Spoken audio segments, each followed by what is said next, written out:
అరే 300 కొట్టడం అంటే 49 ఆల్అౌట్ అయినంత ఈజీ కాదు రే. ఈసారి కూడా కప్పు కొట్టేసి హిస్టరీని క్రియేట్ చేసేసి హిస్టరీని డిఫీట్ చేద్దాం. ఎలాగో ఫస్ట్ మ్యాచ్ ఇదిగో ఈ బత్తాయిలదే కాబట్టి రసం పిండినట్టు పిండేయచ్చు సన్ రైజర్స్ టీంని. ఏమంటారు? మీరు ముందు 49 ఆల్అౌట్ అవ్వకుండా చూసుకోండి, ఎందుకంటే బాగా ట్రెండింగ్ అవుతున్నారు కదా.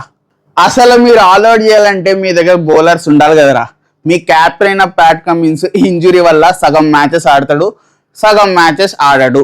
అండ్ ఆల్సో లాస్ట్ టైం మీరు ఏరి కోరి తెచ్చుకున్న షమి మీకు పంగనామం పెట్టాడు, సో ట్రేడింగ్లో పంపించేశారు. ఇంకెవరున్నారు మీ దాంట్లో? చెప్పుకోదగ్గ బౌలర్ ఎవరున్నా చెప్పండి రా. నాకు తెలిసి జైదేవ్ ఉన్నట్టు అనుకుంటా. మీ బౌలింగ్ యూనిట్ చూస్తే మీ మీద 300 కొట్టేలాగా ఉన్నాం మేము. ఏమంటావు? అరే 300 కొట్టడం అంటే 49 ఆల్అౌట్ అయినంత ఈజీ కాదు రే.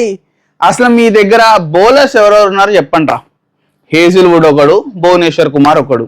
ఇప్పుడు హేజిల్వుడ్ ఇంజురీ వల్ల ఎన్ని మ్యాచెస్ ఆడో మనకి తెలియదు. ఇప్పుడు భువనేశ్వర్ కుమార్కి సపోర్ట్గా ఎవరున్నాడు టక్కుని చెప్పరా. ఇట్లా పక్కన చెప్పు. సరే పోనీ కృణాల్ పాండ్యా అనుకుందాం.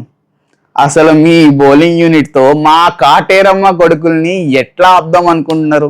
సరే, మీ హైయెస్ట్ రికార్డ్ అయిన 287 స్కోరు రికార్డ్ బ్రేక్ చేసిన టీం ఏదిరా? సన్ రైజర్సే కదా. అసలు ఐపీఎల్లోనే 300 కొట్టచ్చు అని ప్రూవ్ చేసిన టీం ఏదిరా? మళ్ళా మేమే కదా. ఎందుకురా మా దగ్గర మీరు రికార్డులు అది ఇది అని మాట్లాడతారు?